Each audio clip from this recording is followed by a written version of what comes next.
नमस्कार। राजस्थान की तमाम फटाफट खबरों में आपका स्वागत है। राजस्थान की खबरों के लिए आपसे निवेदन कि यदि आपने हमारे चैनल को सब्सक्राइब नहीं किया है तो कृपया करके आपके अपने चैनल को सब्सक्राइब करना ना भूलें। आप सब्सक्राइब करते हैं तो हमें हिम्मत होती है सही और सच्ची खबरें आप तक पहुंचाने की। तो सही और सच्ची खबरें आप तक आए, इसके लिए आपके अपने चैनल को सब्सक्राइब कर लें। तो क्या है आज की बड़ी खबर?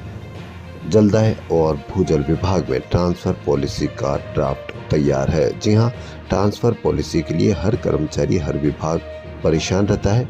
इसके अनुसार ड्राफ्ट के अनुसार चीफ इंजीनियर से लेकर एएन तक का 3 साल से पहले तबादला नहीं होगा। विशेष परिस्थिति में यह अवधि 5 साल हो सकती है। तबादले के लिए ऑनलाइन पोर्टल पर 1 से 30 जनवरी के बीच आवेदन करना होगा। 1 फरवरी से 30 अप्रैल के बीच स्थानांतरण होंगे। सेवानिवृत्ति में 1 साल या कम समय है तो तबादला नहीं होगा। स्थानांतरण के बाद उसी स्थान पर 2 साल से पहले नहीं लगाया जा सकेगा। कैबिनेट की मंजूरी के बाद पॉलिसी लागू होगी। अगर अधिकारी और कर्मचारी पति पत्नी दुर्लभ बीमारी से पीड़ित हैं तो उन्हें प्राथमिकता मिलेगी।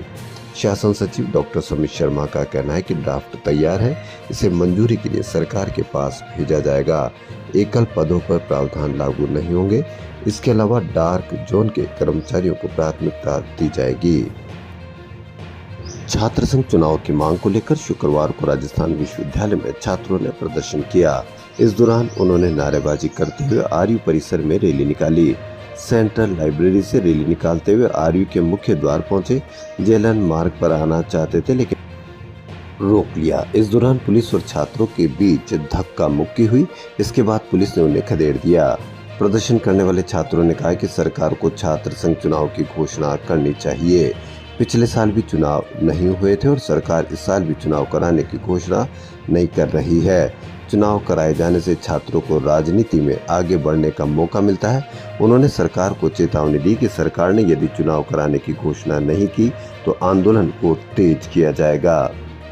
सांगानेर की एसीएमएम कोर्ट ने जयपुर हवाई अड्डे पर गुरुवार सुबह ड्यूटी पर तैनात सीआईएसएफ के एएसआई गिरिराज प्रसाद को थप्पड़ मारने वाली एक निजी एयरलाइंस कंपनी की महिला कर्मी को जमानत दे दी है। इस मामले में एएसआई की शिकायत पर पुलिस ने महिला कर्मी को गिरफ्तार किया था।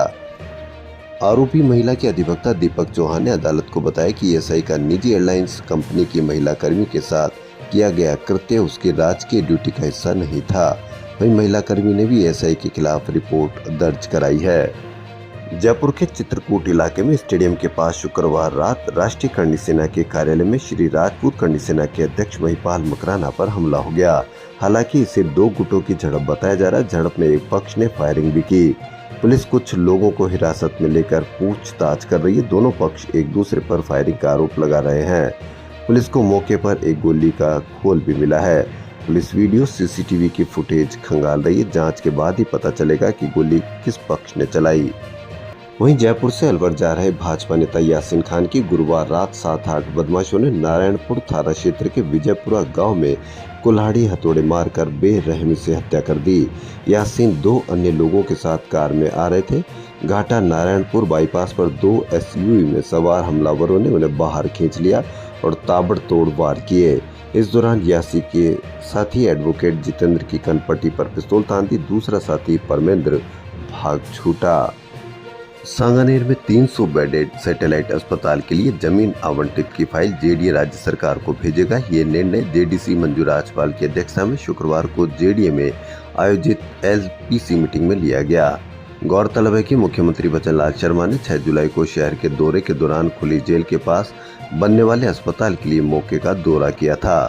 पहले अस्पताल 100 बेड का बनना था, लेकिन मुख्यमंत्री ने अधिकारियों को जमीन बढ़ाने के निर्देश दिए। इसकी पालना में एलपीसी मीटिंग में सैटेलाइट अस्पताल के लिए 25,000 वर्ग मीटर जमीन आवंटन की जाएगी।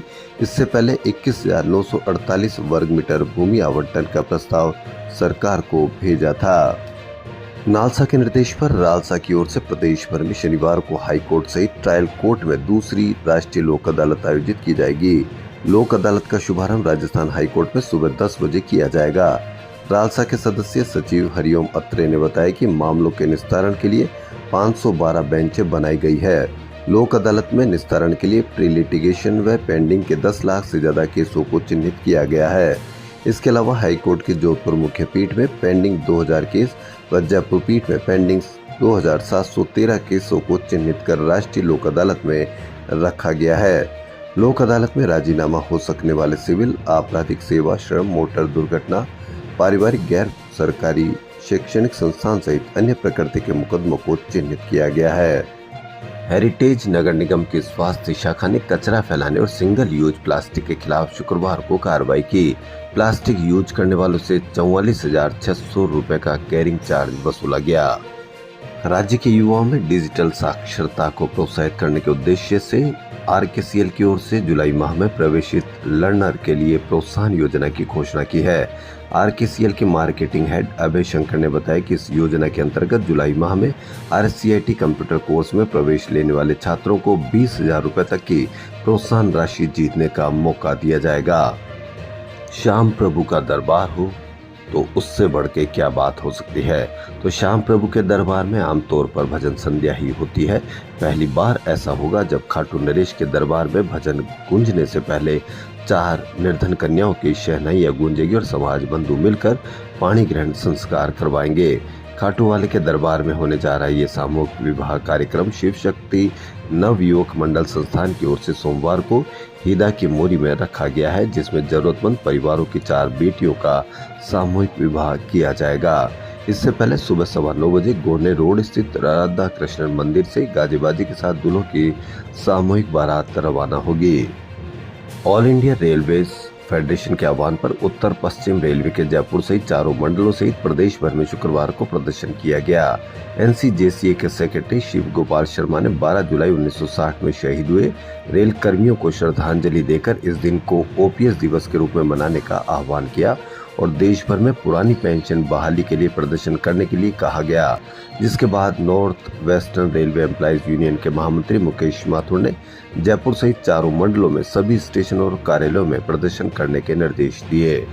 विधानसभा में प्रश्नकाल के दौरान वन विभाग के एक सवाल के जवाब में नेता प्रतिपक्ष टीकाराम जूली और वन मंत्री संजय शर्मा के बीच तीखी टकराहट हो गई।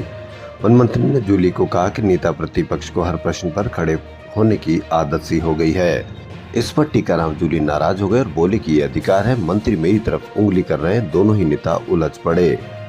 भाजपा की कार्य समिति की पंचायत राज के जनप्रतिनिधि, निकाय जनप्रतिनिधि, सांसद, विधायक, मंत्री, मुख्यमंत्री और प्रदेश पदाधिकारियों सहित 8,000 से ज्यादा भाजपा कार्यकर्ता आज भाग लेंगे। कार्य समिति की बैठक में भाजपा की आगामी कार्य योजना का रूट मैप बनाया जाएगा, जिसमें विधानसभा के उपचुनाव, नगर निकाय, पंचायती राज के चुनाव को लेकर प्लानिंग शामिल है। आयुर्वेद और यूनानी डॉक्टरों को प्रैक्टिस करने के लिए अनिवार्य किया गया नेक्स्ट टेस्ट पास करने के नियम बना दिए गए हैं, लेकिन अब सैकड़ों स्टूडेंट इसका विरोध कर रहे हैं। उनका कहना है कि जब MBBS करने वालों के लिए टेस्ट जरूरी नहीं तो आयुर्वेद और यूनानी के स्टूडेंट के लिए ये नियम क्यों बनाया गया है। मालूम हो कि BAMS और BUMS के लिए UG कर चुके छात्रों को नेक्स्ट टेस्ट में 50% अंक लाने होंगे। राजस्थान में कांग्रेस को जनता के बीच फिर से खड़ा करने और पार्टी और जनता के बीच भावनात्मक रिश्ता बनाने को लेकर पार्टी ने बड़े स्तर पर काम शुरू कर दिया है। राजस्थान के 16 जिलों के चुनिंदा 150 श्रेष्ठ कार्यकर्ता जो पंचायती राज में 2 से 3 जनप्रतिनिधि रहे, उन्हें शिविर में शामिल कर उनसे जनता के बीच के मुद्दे तैयार करवा रहे हैं। इन्हीं मुद्दों पर एक्शन प्लान तैयार कर पूरे प्रदेश में गतिविधियां भी आयोजित की जाएगी। वैचारिक मंथन को लेकर शुक्रवार से माउंट आबू में राजीव गांधी पंचायती राज संगठन राजस्थान का 3 दिवसीय प्रशिक्षण शिविर भी शुरू हुआ है। 14 जुलाई तक चलने वाले स्वराज कार्यकर्ता संगत शिविर में वैचारिक निर्माण एवं कांग्रेस का वैचारिक कैडर खड़ा करने के बारे में महत्वपूर्ण मंथन हुआ। 150 कार्यकर्ता अपने क्षेत्र की मिट्टी और मिठाई लेकर पहुंचाई और लगाई प्रदर्शनी। राजीव गांधी पंचायत राज संगठन के प्रदेश अध्यक्ष डॉक्टर CV यादव ने बताया कि स्वराज कार्यकर्ता संगत शिविर का मूल उद्देश्य पार्टी को नया रूप देना है।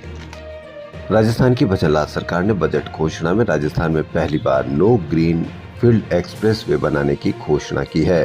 इन एक्सप्रेसवे की लंबाई 2756 किलोमीटर है और लागत 1,02,151 करोड़ रुपए है।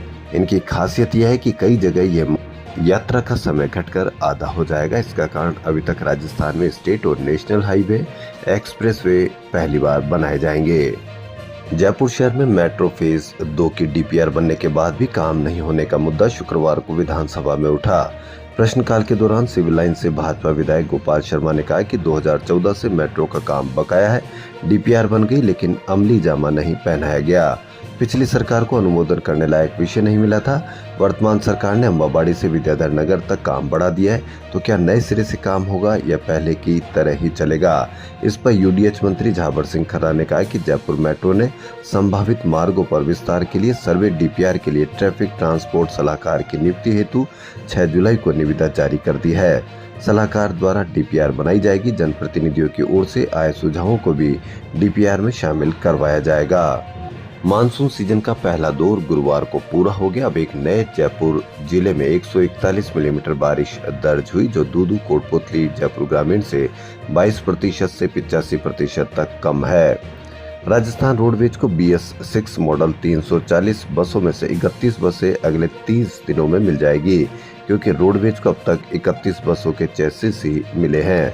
वहीं सुप्रीम कोर्ट ने राजस्थान सहित अन्य राज्यों में ज्यादा ग्राम न्याय खोलने के लिए कहा है। वहीं राजस्थान सहित अन्य राज्यों के मुख्य सचिवों को कहा कि वह संबंधित क्षेत्रों में हाईकोर्ट के रजिस्ट्रार जनरल के साथ अतिरिक्त ग्राम न्यायालय खोलने पर चर्चा करें। राजस्थान की खबरों में फिलहाल इतना ही। यदि आपको राजस्थान की खबरें पसंद आ रही है तो आपके अपने चैनल को सब्सक्राइब करना ना भूलें। धन्यवाद।